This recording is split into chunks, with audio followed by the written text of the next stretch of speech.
On today's episode, we sit down with fellow Haligonian Warren Dietrich. An early interest in mathematics led Warren to Memorial University, where he took civil engineering. However, during his third co-op, he was diagnosed with Hodgkin's lymphoma and had to leave the program to begin treatment. It was during this time Warren began working with Hemp Wholesale Canada and saw the opportunity to start his own company. About 4 months ago, he founded VIS Foods, a vegan health food company that has products already on shelves in many health food locations. Now almost 2 years since being diagnosed and recovering well, Warren has high hopes for his company and future going forward. Listen in as we go through it all. I was the same old me with the same old blues. I was the same old me with the same old blues. I was the same old me with the same old blues. I was the same old me. Okay, we're back for another episode of Brand New View. I'm here with my co-host Ben. How's it going, Ben? Very well, thank you. Good to hear. We are joined by a fellow Westmounter. For anyone who doesn't know, that's the neighborhood I grew up in. Warren Dietrich. How you doing, Warren? Excellent. Thanks for having me on, guys. Real excited to be here tonight. Awesome. Well, we're happy to have you. Honored. Very happy to have you. And excited to get right into it. So we grew up across the street from one another. What was it like growing up in Westmount? Oh, absolute best subdivision in the world right there. Yeah, You I'm gotta gonna have to agree with that one. have to And so it begins. yes, you gotta love it there. Great people, best community around. Absolutely. Lots of love there. What was great about Westmount is it was kind of it was boundaried by a couple main streets, so it was kind of an island of a neighborhood, and then inside was another main street that almost bordered it. So you were you were protected from the traffic. So the kids, I mean, at least when we grew up, we just ran wild around that neighborhood. There is a nice buffer, though. It's a nice pretty, buffer. Yeah, there's a pretty good They tracked bit down. between you guys and the Good times. main drag, as they say. Always riding the bikes around on the little side streets, Oh, and yeah. just every backyard you just consider it someone you know, and you're just running through their yards right to the next house. So. You were a decent hider, if I recall correctly. Oh yeah, good old game of manhunt. Hide and seek. Manhunt or Manhunt. track down? Yeah. Okay. Oh, we mostly played manhunt. Just the one person had to catch everyone else. That's right. We used to call it team chase. Team chase. Yeah, Okay. same thing, I believe. Yeah, it's a lot of fun. I'm kind of curious. What kind of subjects were you interested in growing up? Could be inside school, outside school. We want to know. So definitely my favorite subjects, starting off in elementary and that stuff is your gym class. Who doesn't like a Right. good game of dodgeball I still or love A little it. physical education. Yeah. good running around activity? But I've always enjoyed math. That would be my other one. I've just excelled at it, so I liked it. Anything that just comes easy is good. But definitely very weak on the English and language sides. Really had a very hard time learning French. Dropped that as soon as I could in high school. That was not a thing. As did most of us, I feel like. Yeah, Oops. but I didn't get past grade 10 with it. I Did don't they think. teach French on the island? Watch yourself. I'm sure school's pretty easy over there. It wasn't that hard. It's the Green Gables education. Yeah. So you liked math. Did you kind of gravitate towards that once you got a bit older, into high school, that kind of thing? Yeah, that was definitely one of my courses I liked the most, the math. Did enjoy the sciences as well, Yeah. but that kind of led me into my choice in university I went into civil engineering, and Civil engineering. yeah, so I chose me with the math. And you said that you ended up going to MUN, right? Yeah, I went to Memorial University in Newfoundland over there, and really enjoyed that. Back in 2013 started. Was that, what exactly happened there? Was it a teacher that sparked that interest, or just a particular class? So I got two older brothers, and they both went into business. Mm-hmm. And I was like, I got to be different. I can't follow them and be all three in business. So I was looking at different stuff and things, and math excelled with me. And you might have known him, Mr. Rooney. Yeah. He taught geography. That name sounds familiar. I didn't have him, but Yeah, I had him. I really liked him. He was a very relaxed teacher. yeah. Lots of fun in his classroom. And he was like, my son did engineering and he's making good money now. And I was like, oh, well, I'll do engineering and Sure. make good money someday. So he said it's like you'll make more money than if you do business. And I was like, oh, that way I'll be more successful than my brothers. Like, that's always the goal. So yeah, that really took me off into that field. Okay. So Mr. Rooney kind of put you on that path. Yes. And what made you decide to head over to the Rock? The MUN was definitely cost. Really, you just look at it.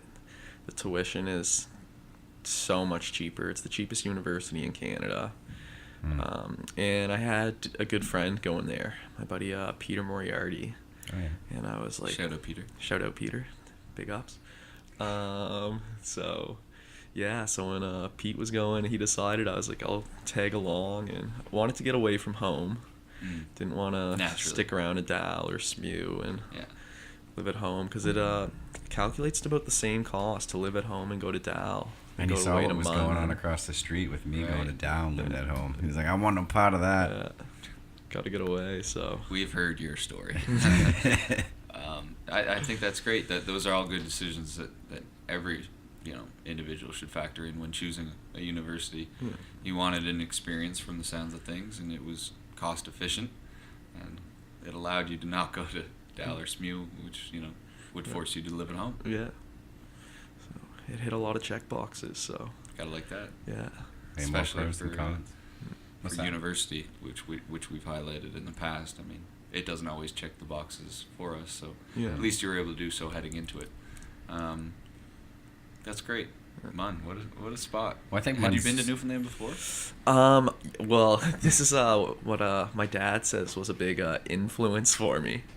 So when I was I've played competitive tennis growing up. That was my big sport. So Is that like a Westmount thing? It kind of is. yeah, Well, no. we got it's we got the courts behind our Yeah, field in okay, Westmount. yeah. So tennis courts in Westmount. So, when I was over there, I was about 16 years old, maybe 15, and I was over there for a tennis tournament. And they sell beer in gas stations, where they don't in Nova Scotia. So I was like, guys, give me $20. I'll walk in and see if I can buy beer. And I was not an old-looking 15-year-old. Like, I looked more like a 13-year-old. And I walk in, and it must have been some guy, like, behind the counter, just so chill, just working at a gas station. Kind of looked pretty stoned. I was like, can I get the 8-pack of Keiths? Yeah, man. And he just goes and grabs, and he's like, $25. And I was like, 1 second. I had to run outside and be like, guys, I need $5 more dollars in change. Grab more money from like a group of like 13-year-old boys huddled outside the gas station. They give me it. I run back in, give him the money. He's like, have a good night. And I was like, well, this seems like a pretty fun place over here. So I'll be back to this place. yeah, they got the culture right. So Your factors are killing me now. Yeah. now that I'm piecing them all together. yeah, You That's wanted to great. make the most money joining civil engineering. You wanted to save the most money going to MUN. yeah. And they sold you liquor underage. Like I said, checking a lot of check boxes. Yeah, checking all those boxes. That's great. So what we can tell you, you had a good hold on the extracurricular activities over at MUN. So in your first year, it's kind of the general year with engineering, kind of trying to figure out what type you may like best. How did that process play out for you? It's pretty interesting. So my first year was definitely the year I found the hardest. And then trying to pick the discipline afterwards, I was pretty torn between civil, process, and ocean naval and architectural engineering. And I decided to go into ocean naval architectural engineering after my first year. And I was in that for about 3 weeks, and I realized this is the wrong path for me. It's really narrow. You're going to be working on boats your whole life, designing them, or off ocean shore structures. And I just knew that wasn't right for me, so I took a year off, did some work, and then I reapplied to be in civil for the next year, which was definitely the right choice for me because I've really enjoyed civil. It's so much more broad. You can work with structural buildings, bridges, road construction, mining, water. So there's so much to do with that, and I like that, having the opportunity to not set yourself on one path. So that's been a huge decision that I really am happy I took the time to go back and make sure I did it right. That's good. You were confident enough to know that you did make the right decision and went back and made that right one. I would say that's maybe the most common thread we've had between guests. Yeah. Their ability to stay, very present in their moment. Yeah, recognize. Yeah.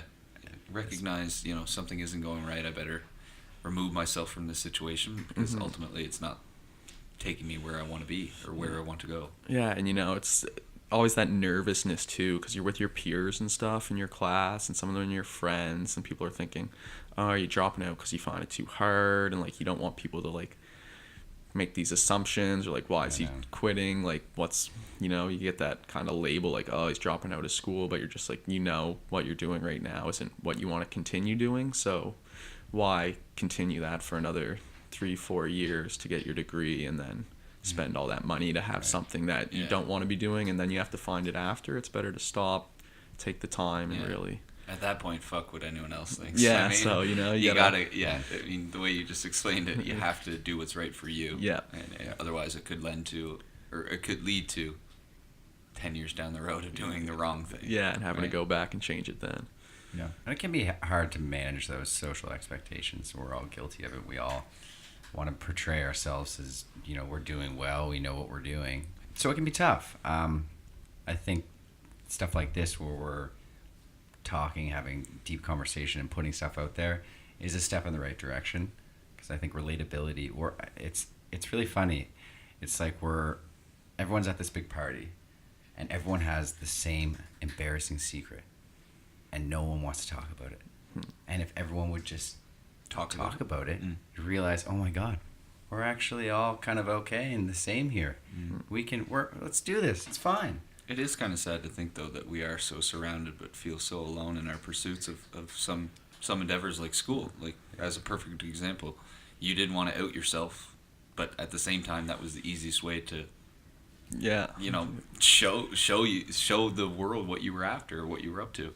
It was a difficult process of being like, I don't want to do this. This discipline isn't right for me. But then all those judgments start flowing through your head. But at the same time, you got to look after you. Yeah, and so many people are just afraid to mention that they're not sure when you get that question. You're just like, I don't know. They're like, so what do you want to do when you finish school, or what do you want to take in school? And so many people are just like, they don't know, but they don't want to admit that, because everyone wants to hear that you're planning to do something and achieve something. But it takes a long time to find out what you want to do and where you want to move forward and what you want to devote your time to. So yeah, it's tough. What do you want to do in school? Well, I don't necessarily want to do anything in school. I don't know, meet new people.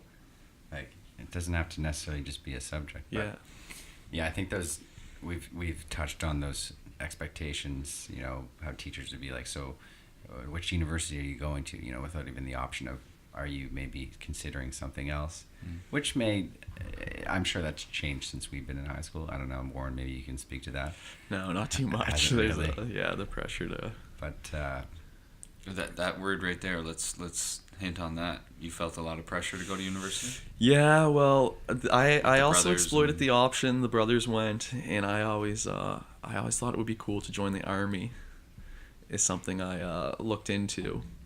But my parents both really encouraged me to get a university degree first, because then if you do want to join, you can be an officer, and it's a bit of a better lifestyle. So they said something to fall back on. A safety net. But yes. So their persuasion encouraged me, and I ended up following that route with going to the university. But we're all in the same boat, so yeah, don't worry. Don't feel bad. You're not alone on this one. We feel you. So you ended up in civil, and so that's your second year. You've chosen the discipline. After the 3 weeks, you just could jump right into civil. That there was no. No, I had to take a full year off. I was working in Newfoundland over at the Avalon Mall there for a year, helping out, stocking a studio, the clothing store. Studio. Yeah.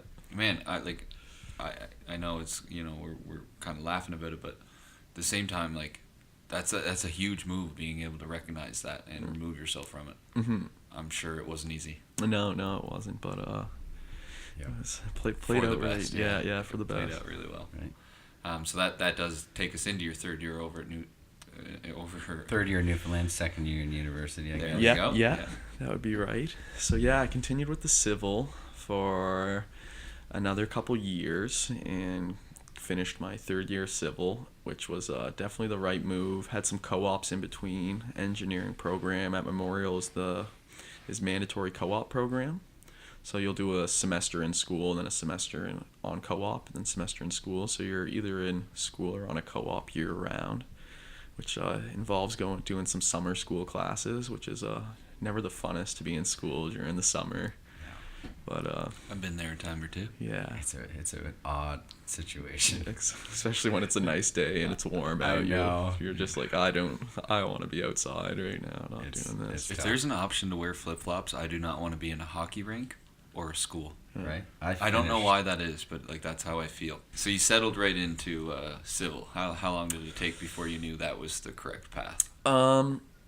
Probably, well, after taking that year off too, it really gave me a lot of time to think about what I wanted to do, and I realized I did want to go back to school.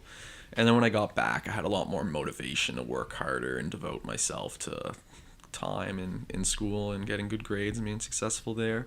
So it was just a couple months in, we were learning. I was enjoying so much more than when I was doing the ocean and naval, and connected well with a couple classmates, so hit it off with them, and it just really felt like the right choice. And it was only about a month in, and I knew this was the right decision to continue on this path. And That must have been a pretty positive feeling. yeah, it was really great having that relief, knowing Yeah. like feeling like I definitely did the right thing, Right, and yeah. finally continue on with that. And then I Instant validation. finally got like a co-op the semester after in the winter there with Nice. Palmerlow Construction back in Halifax. So I got to come home and work, which was great too. Oh, yeah, Sweet. that's great. And get to see everyone, and then Yeah.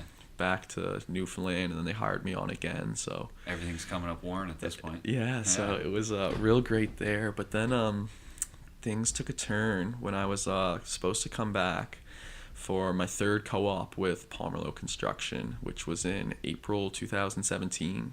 So the third co-op being after your fourth year, It would have been right after my third year. right after your third year. Okay. After my It is tough to keep up with the time. Yeah, it's confusing how it works too with all the semesters blending and Right. Yeah, So- it kind of feels like one cycle. yeah, just continuous. So after my third year, I was starting my third co-op position with Palmerlow Construction back in Halifax, Nova Scotia, and I had during exams I had a big lymph node mass swelling up on my neck.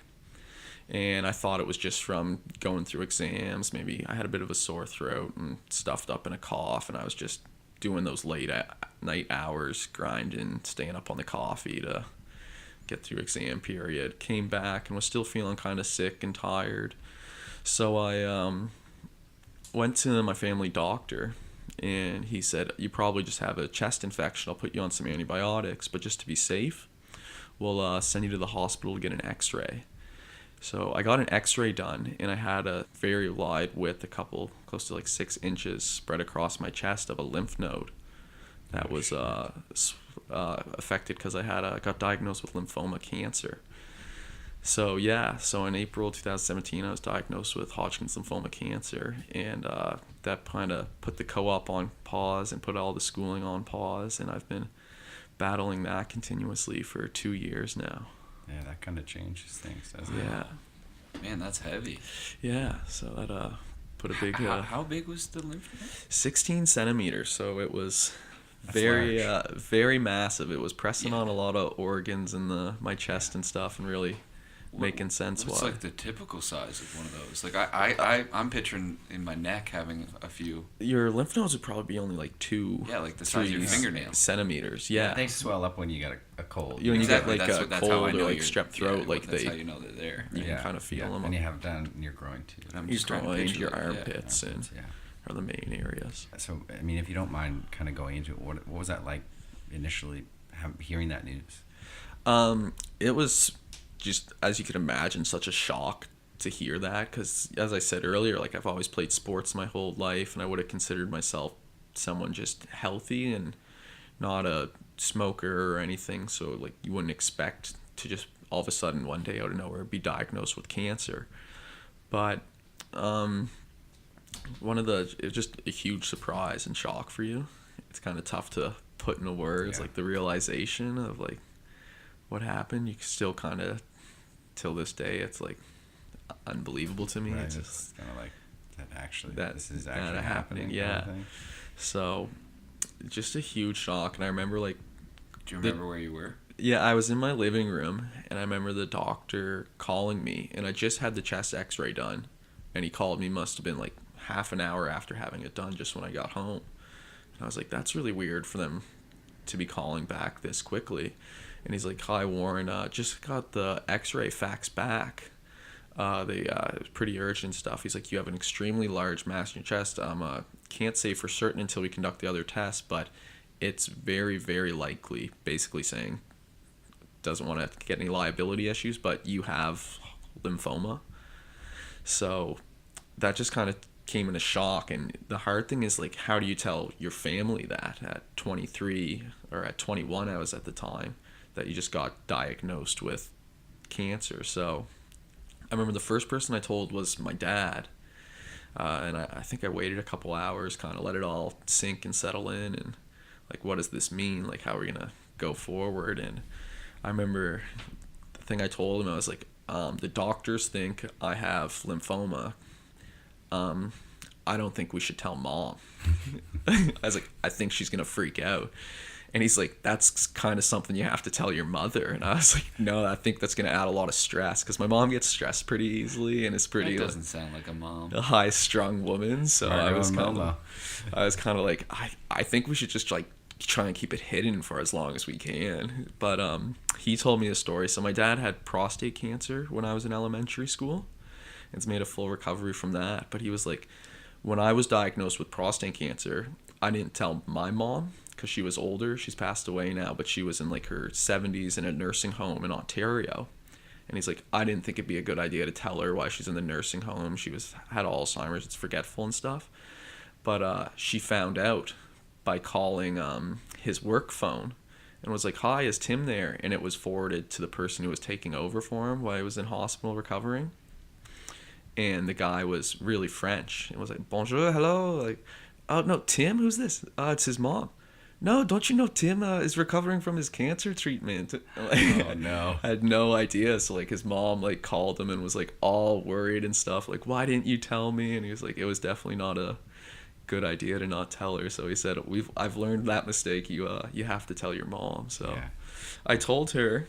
I did it probably at the worst time, because I knew she'd kind of freak out. So I was like waiting till one day till she was running out the door to try and avoid the confrontation. And Mom was like running out the door grabbing stuff. I was like, oh, Mom, just before you go, the doctor called and I've been diagnosed with cancer, but I'll talk to you about it later when you get back and stuff. I'll see you later. And I think that might have also not been the best idea in hindsight. So, but she was like, what? And like in shock, like, are you serious? Are you serious? But like when I came home, I was really pale and sick and stuff. So like, she wasn't too surprised from it. So yeah, and then the journey began. I'm at a loss for words, honestly. Yeah, because I mean, I can't imagine just you're really starting down a completely different path, not of your choosing. You can't prepare for that. No, it's So what came first? What were the steps that you were like, okay, this is what I need to do? The steps they needed to do all the tests to really confirm everything. So as the lymph node on my neck was like huge, it was like a baseball swollen up, like sticking out of my neck. You could just see this big bump there. And went to the hospital. I got admitted, so they put me in, and then they start doing biopsies to take cells out from the area. So I've had a lot of needles stuck into my neck, which is I'm actually kind of used to now, which is a weird thing to say. Because at the first time I remember, they like were pulling out these needles and stuff, and they're like, we're gonna biopsy your neck, and I'm like, this doesn't sound like it's going to be fun at all. And it definitely wasn't. So they like were sticking needles in the big swollen lymph node in my neck and taking it out the cells to test it, and doing other x-rays and setting me up for a CT scan to do the full body. And it just showed that I had the lymphoma was active in my neck and in my chest. And then they wanted to do another biopsy to confirm it, but take the swollen lymph node completely out of my neck. So I went into like an operating room and had a doctor they didn't put me to sleep, which I thought also really, really freaked me out, because they were like, we're going to put you in for surgery. We're going to take this out of your neck. And I was like, okay, hopefully they'll just put me under and I'll wake up and I'll just wake up like with a big scar on my neck. But no, they just lay you down. They're like, you feeling nervous or anything? And I'm like, yeah, definitely. I'm about to cut my tickled neck, pink. cut my neck open. So they lay you down, and I remember they put a bunch of freezing in, so you can't feel it. And we're like ready to do it, and I was like, can you put something over my eyes so like I can't see your hands like moving down there? So they put like a blindfold on me, and you can hear them talking, and they get like their training medical staff in there and like showing them what they're doing. And I remember like hearing them talking, and he's like, look right there, and you can kind of feel like the stretching of the skin in like your chest. He's like, look right there, you can see his jugular pulsing. And I'm like, you guys have me cut so far open right now, you can see my jugular. Like, I was so nervous, like a little slip of the knife or something, and you're gonna be... Jeez. Cut the chit chat here, gang. Let's get down to business. And I remember there's finally like, as they get deeper, they have to keep adding more freezing, so it's painful and everything. When the freezing starts wearing off, and then I remember finally there was this one last snip, and it like I was like, oh, and he's like, don't worry, we're done. That's we got it out now. Do you want to see it? And I was like, I'd actually really prefer for you to stitch my neck closed. Like, I still have a gaping hole in my neck. Yeah, so show and tell. You can tell these doctors do this way too much, that they're just like think it's such a normal thing, but for a person just off the street getting their neck cut open, you're kind of like, wow. Yeah. Let's pick that up. So they took the thing out. You didn't look at it.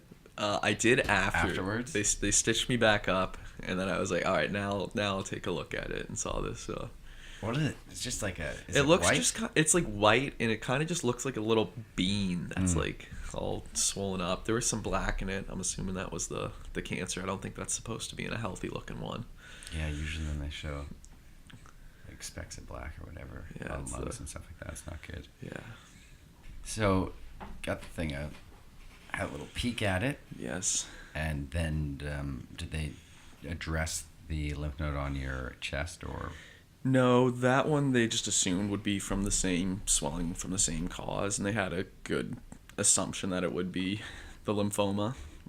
So the other thing they wanted to do was do a tap of my stem of bone marrow. So they do that where they inject a little needle through your bone of your hip, and then pull out the bone marrow that's inside the bone. Sounds painful. Oh, that was a painful one, and they don't give you any warning for that one. That one they tell you you're coming in for a consultation with the doctor, and then when you're in there, they throw you by surprise. They're like, yeah, also just while you're here, we're gonna do take a little bone marrow sample. And they try and make it sound like it's nothing. We're gonna just roll on your side. We're just gonna stick a little needle through your bone, and it's like. They don't put you under for that one either. They don't put you under for that one either. So they just lay you on your side, stick it in the bone on your hip. Shortage of anesthesia. What's going on? And the worst thing is like it's really painful when you feel it stick through and everything. But the most painful part is when they're suctioning it up, extracting it. Yeah, you feel it like just coming in. It's just like the weirdest feeling as it comes out. You're just like grabbing the table, like squeezing, like they give you a little stress ball. You're just like squeezing it. And it's like a pain you've never happy when that one was over. Yeah, that's good. You survived that. Good stuff. stuff. So then all that was done to do all the tests to confirm everything, and then it was confirmed that I had Hodgkin's lymphoma, which once you have a lymphoma, that's actually one of the best ones to get diagnosed with. It has a high cure rate, and it's also what it was expected for me to have because it's most common in young adults. Okay. especially more common in males too than females. So I've kind of fit like the prime age to be diagnosed with Hodgkin's lymphoma is kind of your early 20s.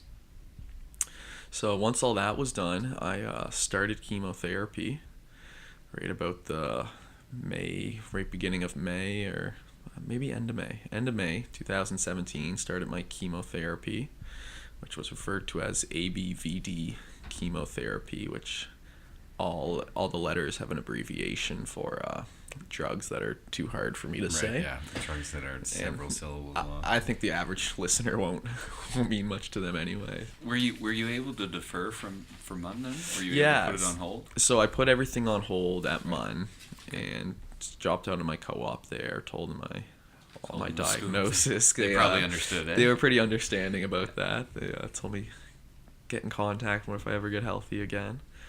So yeah, put everything on hold there, and started chemotherapy, which was difficult, but you have such high expectations of how terrible chemotherapy is going to be.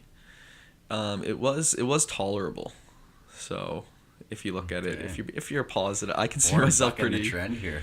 positive and optimistic, but it's tolerable, and it's something you realize, well, I need to go through this. Like, if you don't have the option really, if it's like do or die is the literally. Yeah, a little better than the alternative, as they Yeah, say. so definitely worth the risk, and you do experience like the side effects of nausea and vomiting and getting sick and some hair loss, but overall, it's back, folks. Yeah, overall was pretty good. So while going through the ABVD chemotherapy, one of the nice things is you can be treated as an outpatient, so you're not in hospital the whole time. That's good. So you're going in, and it's every 2 weeks, and once you get it for the first 4 or 5 days, you're pretty wiped out, nauseous, zonked, recovering, but they give you good anti-nausea medication and all that.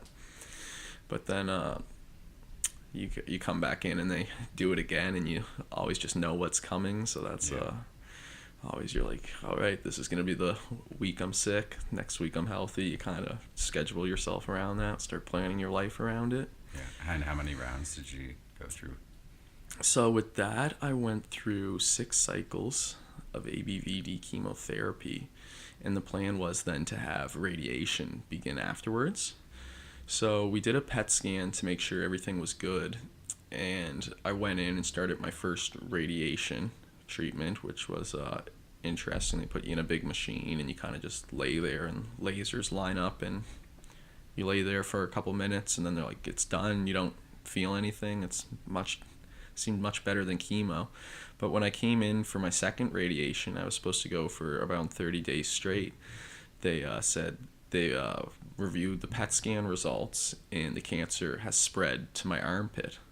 So the radiation was only being radiated on my neck and chest, and they were like, this won't cure you or eliminate your cancer, so we're going to have to contact you once we come up with the new plan. So they contacted me shortly after that, and they said they're planning on doing GDP chemotherapy. Man, you have nerves of steel. Yeah. I'm over here like... Yeah. Oh, I'm like, Yeah, so... Couldn't be any closer to myself. Yeah, so each time they kind of give you the statistics of their success rate of what they have. And with the ABVD, they said with the ABVD and radiation, they have about an 80% cure rate for Hodgkin's lymphoma. So that's why it's considered one of the best ones to get diagnosed with. But the GDP afterwards, they told me there's going to be about a 50% success rate now that the first one failed. So you're kind of like, that's very concerning. Like 80%, you're feeling pretty good going in. You're like, this is just going to be something. I'll stay positive, assume for the best, keep my life going. Like, nothing to worry. This will just be a bump in the road that you have to get through. 50%, you're kind of like, that's like a coin flip. That can really go anyway. Yeah. So that was definitely concerning. So we started the new GDP. They did more biopsies. They took another lymph node out of my neck to make sure all the same. So I got to lay there and get cut open again, didn't put me asleep again. So, Yeah. but it went better the second time. I knew what to expect. Yeah. Then did the GDP, did about 3 cycles of that, and the plan was to have a stem cell transplant. And one of the things that involved that is you have to get your Hickman line put in your chest, which is like a catheter where they just, instead of getting an IV needle every time, you have a little plastic tube that runs into your chest and through your veins and kind of right to your heart. Mm-hmm. So that was a interesting procedure, and I had a PICC line actually put in while I was going through the ABVD, because one of the chemicals burns your veins when it goes in, and it can be really painful. Jeez. And I wasn't tolerating it very well, and my veins were getting small, so almost every time I went in, they were having a lot of trouble finding a vein. Yeah. So they put that in to help with not have to find a vein each time. They were able to run it in, and that made things a lot smoother. But the one in the chest is a lot bigger, can run things faster, and goes straight to a bigger blood vessel. So I got that installed actually by a doctor, John Heelan, who's my buddy. Shout out, John. Shout out, John, who's actually my buddy's dad, Patrick Yeah, I was Heelan. gonna say I recognize that last name. Yeah. Shout out to the Heelan family. Shout out to the We Heelan know them all. family. Yeah, we Yeah. really appreciate Thanks the work for- you've done. Yeah, so I'm just like, I'm engulfed in your stories. yeah, so once that got in, they're able to do stem cell collection, because it was supposed to be the GDP, chemotherapy, then a stem cell transplant. And they collect the stem cells through this machine where they hook it up to your catheter, kind of your Hickman line that goes in your chest, and there's 2 tubes that come out. So one, they take the blood out, it runs through this machine, and then they put it back in. So some people are lucky enough to have enough stem cells in their blood to be able to do the stem cell transplant on your own. Other people, if you can't do that, you have to find a donor. So I went in, they did the test leading up to it for 2 weeks before. That you have to wait after you finish your GDP chemotherapy, because they don't want any chemo in your blood when they collect it. They kind of want you to all detox and that out. And then you go in, you sit down. They do that. In the weeks leading up to it, you do GCSF injections in your body, which just makes you produce more stem cells and more bone marrow from your there. So once that's all done, it can take up to like a week of trying to collect it. I was lucky and produced enough on my first day, just sat in the chair for 8 hours and collected it. Pumped at those stem cells. But the unfortunate thing was, while I was there, I was starting to get a pain under my armpit, where the cancer once again was coming back and the GDP chemotherapy failed. So the good news was they collected my stem cells and had me ready for a stem cell transplant. But the doctors decided with the chemo back, they wanted to get it under control, not growing or spreading before they did the stem cell transplant. So they decided to do a relatively new type of treatment that's only started in Canada less than 10 years ago. Even in the States, I think less than 10 years, which is called bendamustine and brentuximab, are 2 You learned that one for us. That's to make me sound smart. Throw those big medical terms in there. So I don't even know what that word was. Byzantine? Bendamustine The bendamustine. and brentuximab. Brentuximab. You were so close. Oh, it was so close, right? So how did that play out? So that is different than a chemo, but if ever I'm talking to people not in the medical field, I just say chemo, because chemo works that it kills kind of all your cells in your body, including the cancer cells. This one more targets the cancer cells directly, so you don't actually get as bad side effects from it, which is nice when you're going through it, but you still get some. You still receive some nausea and that as expected with putting any foreign type of substance in your body. It can definitely cause some symptoms. But that went well. I did that for 4 cycles, and it was successful that it stopped the growth no more continuing, and actually shrunk the tumors. So it put me in a state where I was ready for the stem cell transplant. So I went in a hospital in August to have my stem cell transplant done. It was August of last year. August of 2018. 2018. Yeah, so from April, this is from April 2017, August 2018. Okay. That's everything I've gone through. And then in August 2018, I went in for my stem cell transplant, which is definitely the hardest thing that I went through everything up to date. This was real, it takes a real toll on your body. And the way that was best described to me leading up to it from a nurse was, we're going to give you a high dose chemotherapy, and that's going to basically kill you. And then the stem cells we collected, we're going to give to you to make sure it doesn't kill you and brings you back to life. Holy and I was like, shit. so, and I'd say that's like very accurate of what they do. So Jesus. you go in, you get settled in your first day in hospital, and it's the stem cell transplant unit, and it's all closed off to any visitors or anyone, because when they give you your high dose chemotherapy, it literally does almost kill you. Your blood counts get so low, your body like can't fight off any infection. So if anyone was to bring in like a cold or something, like a simple flu or bug would just wipe you out. Yeah. So they give you that high dose chemotherapy, and your counts just start to drop, and they can't give you your stem cells yet to recover you until you flush out a good amount of that out of your body. Otherwise, if they give it too early, it'll wipe out your stem cells, and you won't be able to recover because you won't have anything else.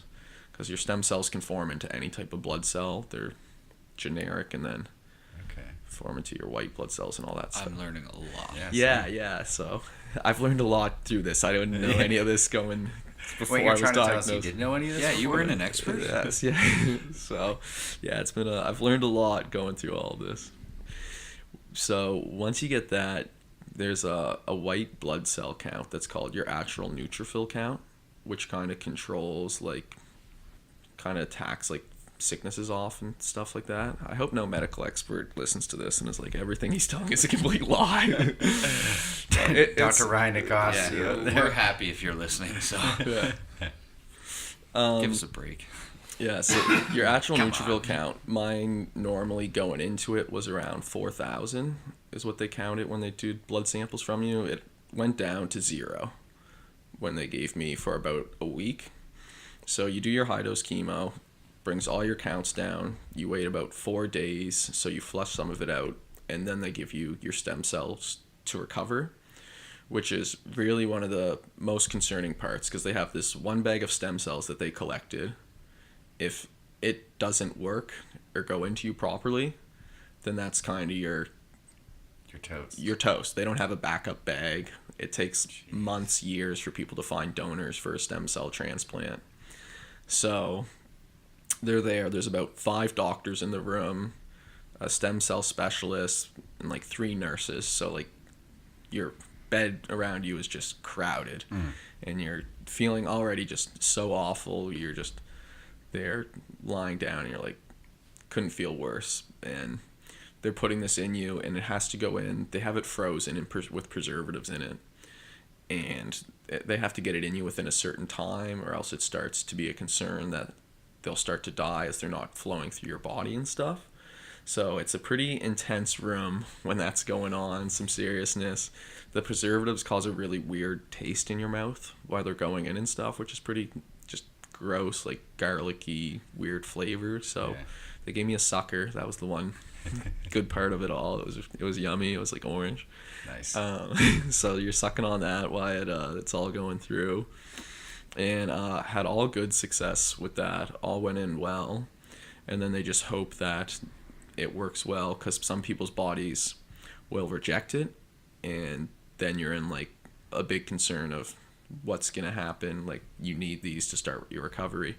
But all went well for me, and a lot of the people that reject it are ones that have stem cell donors. It's not their own cells. Right, yeah. And one of the really interesting things I learned from people that have donors is you can pick up their allergies through their stem cell transplant. You'll get their hair color sometimes. Whoa. So like if someone with red hair donated their stem cells for me, there's a good chance my hair would come back red, which is like crazy. That's trippy. And Yeah. one of the other things That's someone was telling me Trippy one for sure. is if you get their stem cells and say they had their blood on file at like a police station and it was your blood that was left at like a murder scene, it could trace to them because you have their stem cells, which is like I wonder if that's happened. another crazy one. Like, My mind is absolutely blown Yeah. right now. Well, good to know you've got your stem cells in yeah, there. so. That's so. Is it kind of like you're hitting the reset button? Like, Yeah, so like they literally call it like this is now like your second birthday. It's basically like a rebirth. Like you're basically died and then brought back to life. Like you lose all your hair. I lost about close to 30 pounds, yeah. which I don't have much weight to lose. Like Yeah, a tell me about it. 30-pound loss was You're a lean guy. I was very lean, very little, because you have no appetite. Anything you eat in there, you're just getting sick. Like it's like all the chemo symptoms that I said were tolerable before times like 10, and it's to the point like this is awful. And one of the other things you get is mucositis, which is sores in your mouth that go down your throat and all through your intestinal path. Oh. And it's because you don't have the ability to fight off the bacteria. So when you're just breathing in air or eating food, you bring germs into your mouth, and those germs just cause sores and give you an infection through your digestive tract. Jeez, they just throw the whole book at you when you get cancer. Yeah. Honestly. So You are an incredible individual to have But, made it through all this. Honestly. they helped you out a little more than they did with the anesthesia for the other things with that. They That's good. put a pump beside your bed where you have a button to press that gives you a dose of fentanyl. And you can press it every... They give you the control over They the give button. you the control. It locks out after you press it once, so you can only press it every 10 minutes.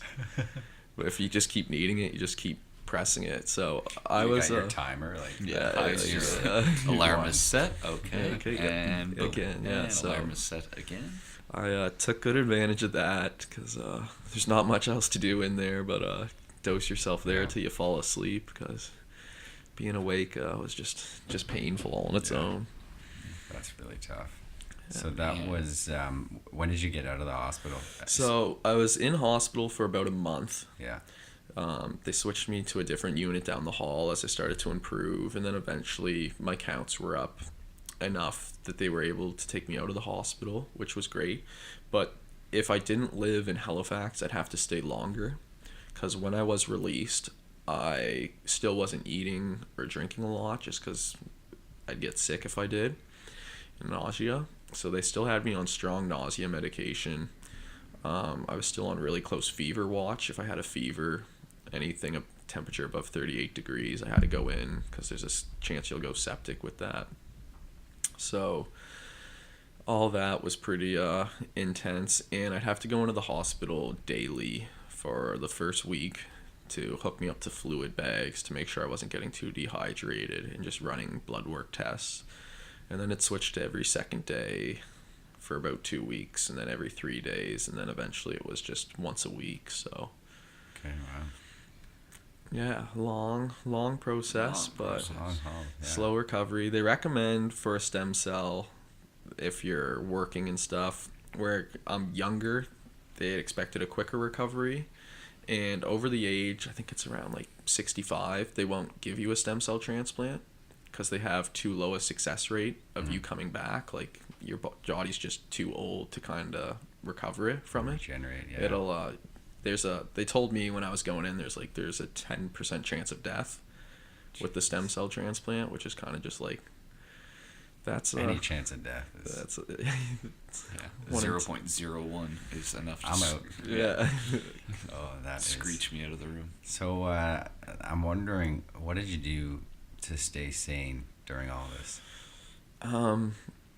Netflix. Yeah, a lot of Netflix watching. Like the thing when you're in hospital, you actually just feel so awful. Like reading. It's You not just a pleasant and you place. have like a thing called chemo brain, slash like chemo fog, where you're just not thinking as well or straight. Your memory's kind of gone, and sleeping was always best because like being awake, you were just suffering from nausea and such bad fatigue. Like you just kind of wanted to sleep through it all Yeah. to make it go by, and just kind of hope that like once the stem cells go in and you start to recover too, and you're seeing like your blood counts start kind of climbing and they go exponentially, you kind of know I'm gonna get through this. And it keeps your hopes up and staying positive and optimistic, and just like it's gonna get better. Just keep reminding yourself that. Each day just a little bit closer. Yeah, I was lucky to have like lots of good support from my family and friends shoot me messages, which is Got a great group around you, and Yeah. a great neighborhood.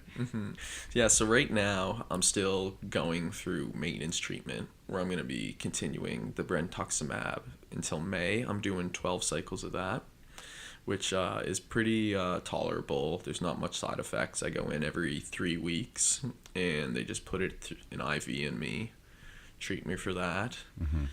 And all's going well there. The one thing they like to keep a watch on is you get tingling in your hands and feet that can get really bad to the point you can't even button up your shirt or go completely numb and have no use of them, and then it doesn't always recover back once you get off it. So they're keeping a good watch on that, but I'm not getting much. Sometimes throughout the day I'll experience some tingling and numbness, but overall going well. And they did the most recent PET scan in December of 2018. Showed that I was cancer-free, That's great. in remission, so all successful there. Great stem cell transplant, recovering from it, about 6 months out now, and getting back, staying busy, so yeah. Very cool. And what's the going forward?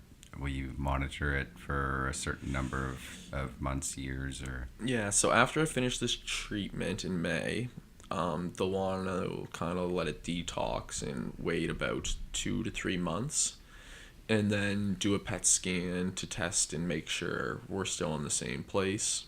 And then they basically do it every 6 months for about a year or two, and then they're going to do it every year for about 5 years to keep their eye on it, because there's always the most likely chance of reoccurrences within the first 5 years. So Okay. yeah, there's definitely still the concern that it will always come back and have to go on to the next treatment, but there's still a backup plan if this one fails. I was told it's very expensive, but luckily we live in Canada with our free health care, Yeah, baby. because I was told Shout out Canada. the brentuximab treatment I'm going through right now is if you were in the States paying through pocket, if you didn't have insurance, is $120,000 to go through this treatment. But luckily Wow. Canada's That's You absurd. got that universal health care.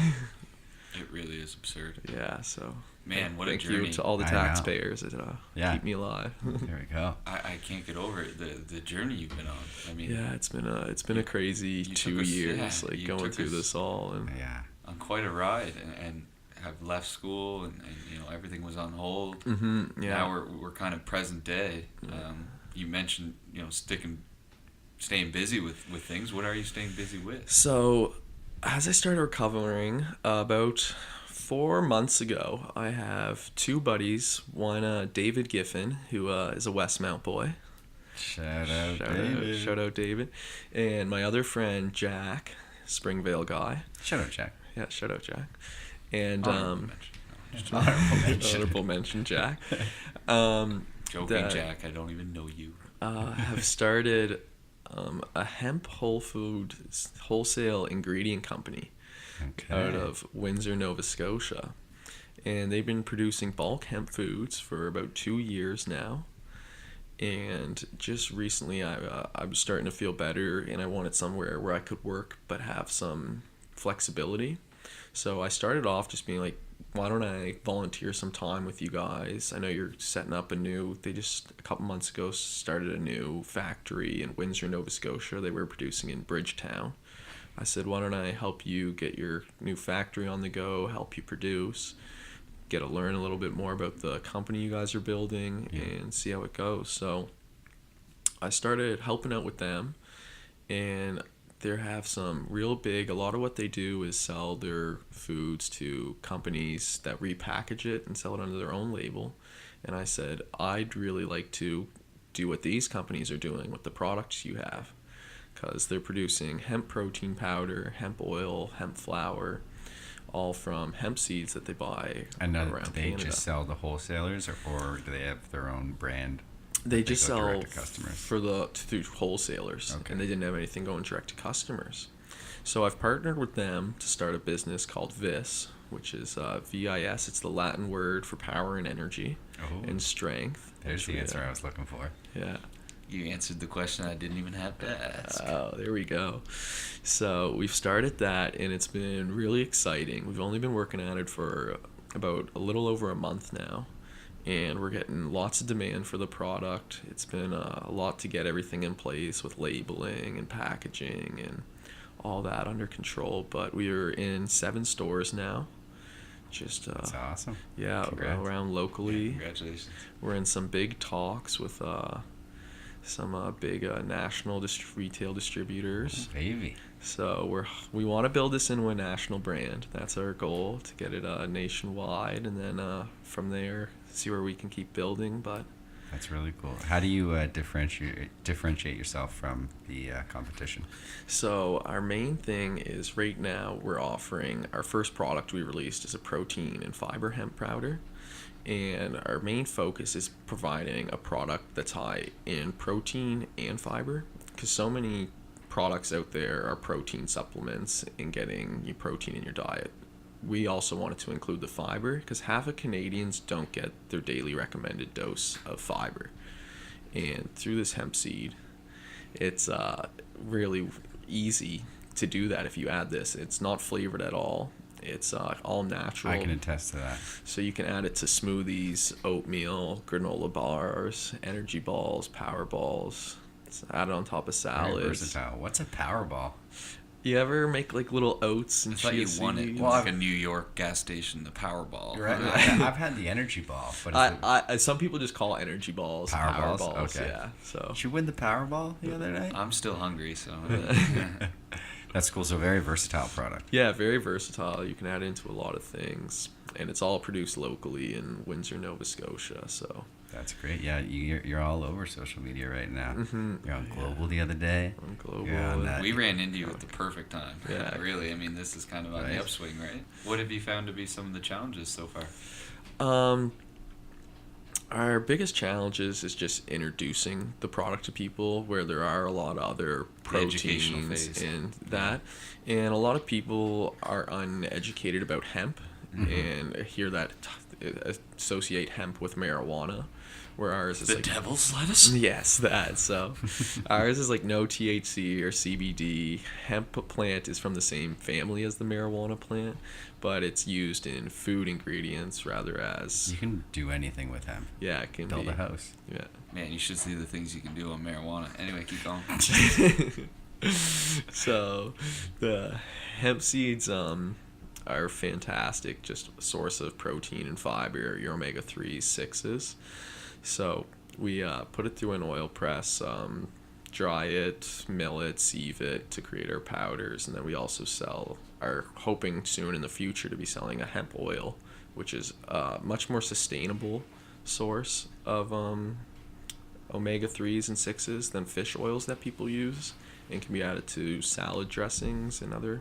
I like the sounds of that because I don't take the fish oil pills because they're so fishy. Yeah, I can't do This it. is much more plant-based, and with the new Canadian food guide too, hitting off with how everyone needs to be focused on a more plant-based foods, plant-based protein, is just perfectly in line with our launch. It seems like we kind of partnered with them for that, but no, that's There you go. Everything's coming up Warren once again. yeah, everything's just in line. Sounds like with we this. have an episode title. Warren G, baby. Well, that's awesome. Great to hear that you're doing well now. You've got a successful business that you started. Obviously, the recovery is the biggest thing. I Right. mean, Yeah. business aside, I think it's Yeah, just well- remarkable where you're at. Yeah, all going through treatment and stuff, you just realize how much you take for granted. And like just being able to get out of bed for me, wasn't possible back in August. Just couldn't do it. So now having that just gives you such a greater appreciation for life and really Change makes your perspective. really, right? really opens up your eyes. Yeah. Some would call it maybe a brand new view.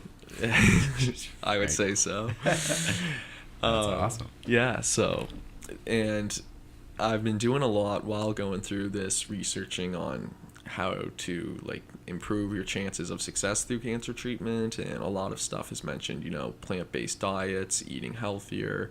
So there's been a lot throughout this that I've incorporated, trying to be more plant-based, and I'm on a very highly plant-based diet right now and all that. So then when David and Jack were telling me about their hemp company, I was like, how can I get involved? Like, Right. This sounds awesome, because I've been adding hemp hearts into my food and oatmeal, my smoothies, which is really a huge thing that's on the up and coming right now. Is a lot of people have been adding hemp hearts into their diets, which wasn't popular like 10-15 years ago. It's true.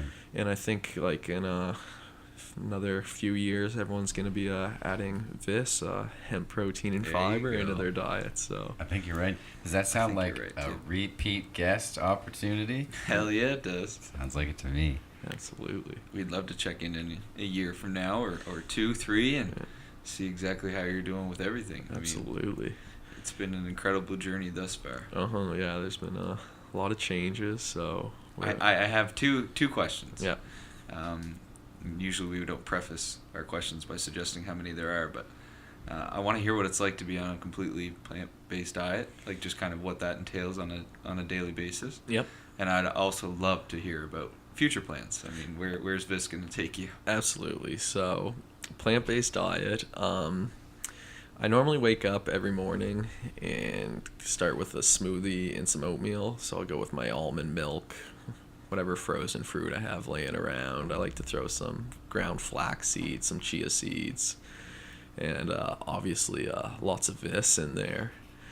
And then the other thing I like to add is I add it in my oatmeal too, where I put some chia seeds, hemp hearts, some fresh fruit. I'll cut up either a banana or an apple.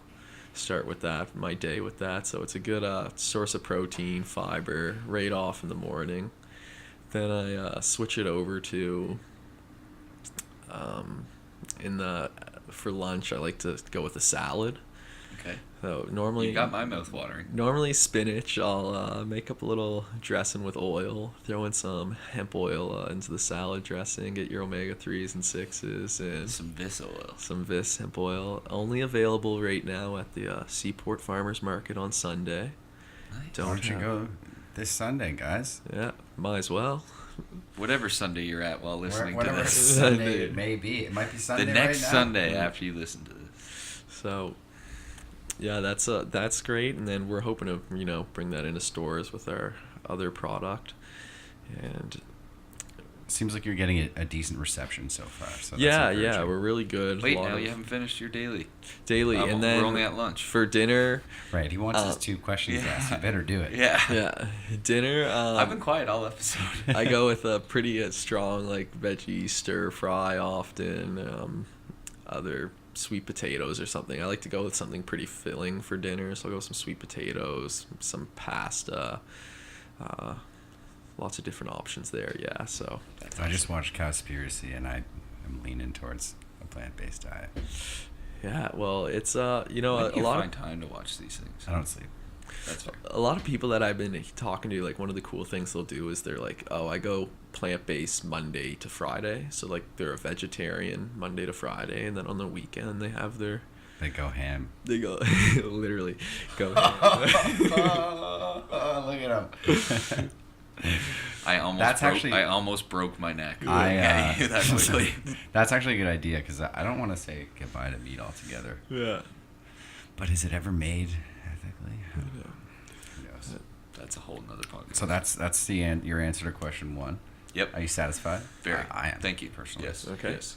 I'm curious. No, so am I. When you asked that, I was like, I want to know too, because so many people are like, oh, you're like weaker or whatever, but it's just simply not true. Yeah. You were kind of thinking, this Makes is you the only stronger. base, or this is the only diet for me, right? So Mm-hmm. wasn't much of that thought going on.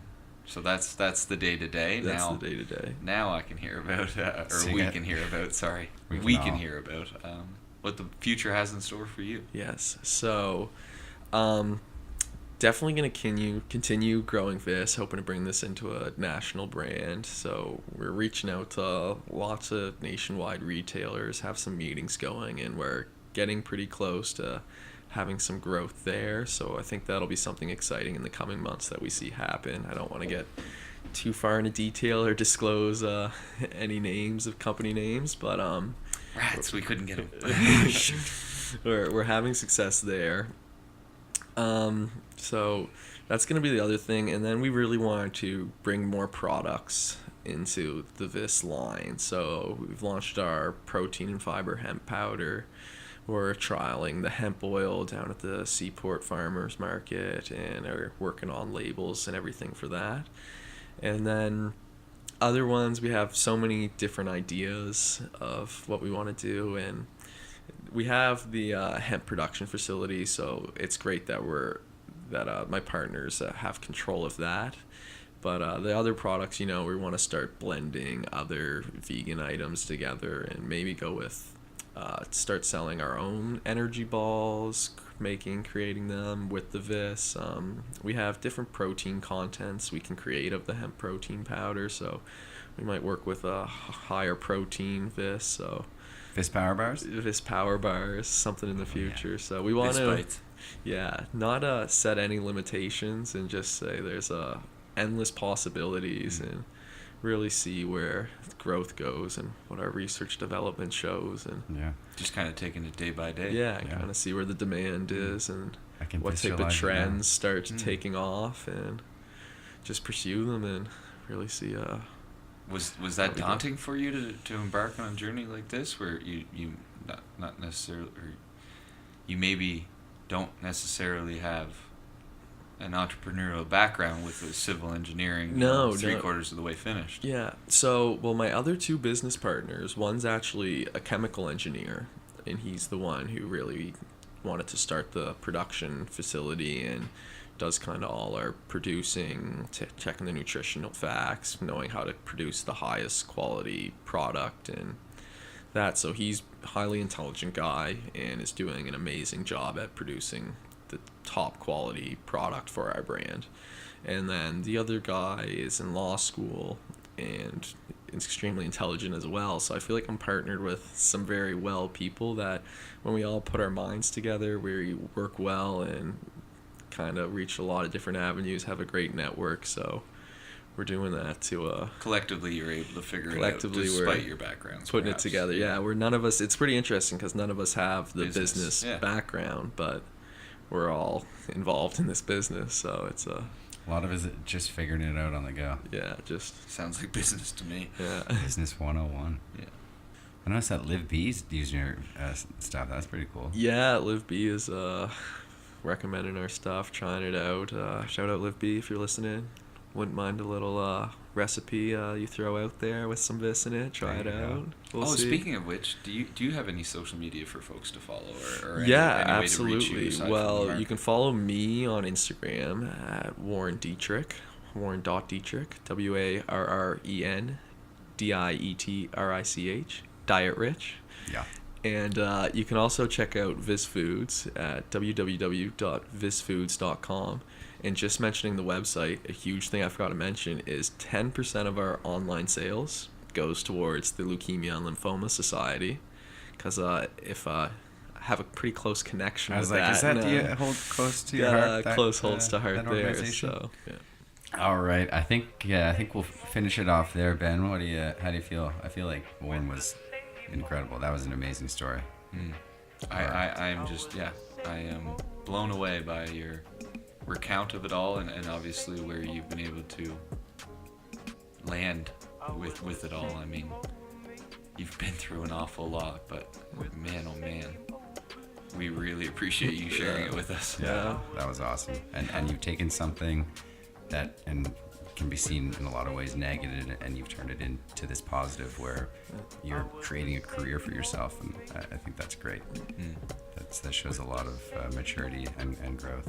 Yeah, it was incredible to hear how optimistic you remained throughout it all, and obviously with VIS on the horizon, you're doing okay. So we're very fortunate to have you on. I feel like we've gotten most topics out, and for Brand New View, I'm Ben Brammer. And I'm Mark Boudreau. Have a great evening, I everyone. was the same old me with the same old blues. I was the same old me